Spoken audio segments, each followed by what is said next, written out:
She's long given up the catwalk, but Iman is still very much in the public eye.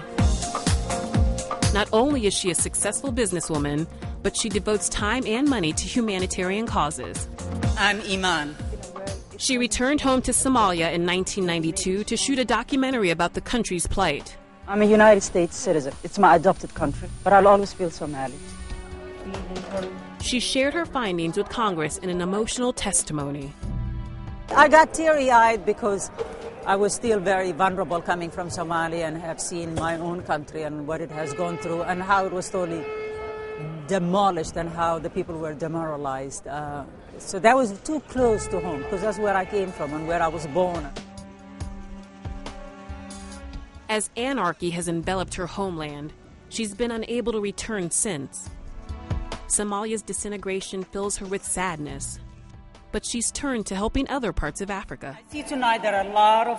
In recent years, she's thrown her weight behind Keep a Child Alive, an organization that supports AIDS orphans in Africa.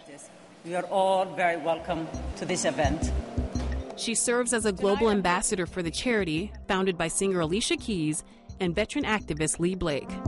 Iman brings a certain kind of authority.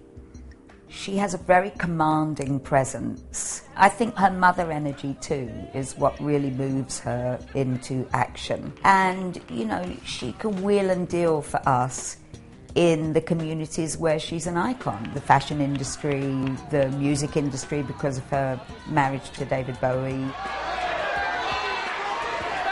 It's the afternoon before the Black Ball, the charity's annual fundraising gala.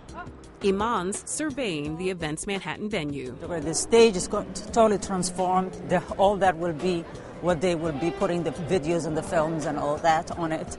I mean, it's going to be just very sexy and beautiful.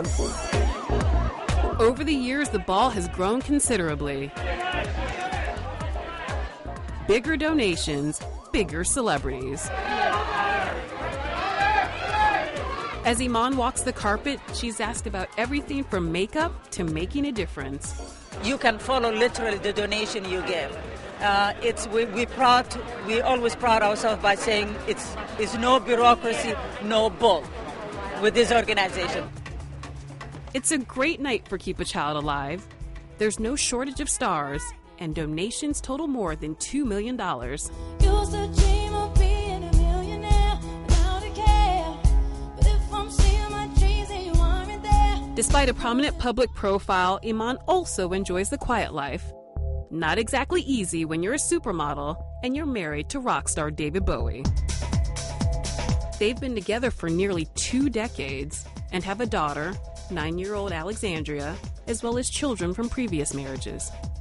What do you think the secret is to your longevity of your marriage? What makes it work? Definitely love, respect, definitely has to do with it. Sense of humor, doesn't hurt.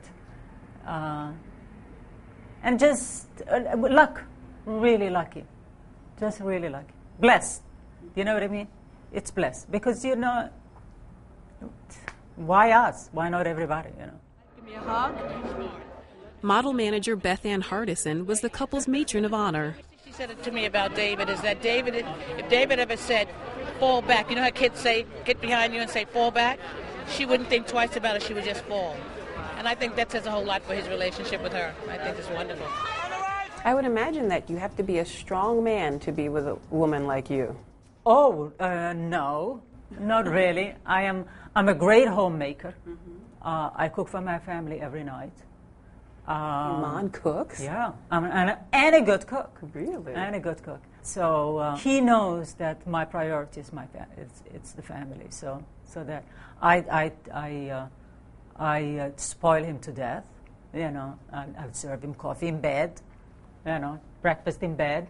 Yeah, it's very clear to me what's really my priority, and my family is first, business and everything else is second.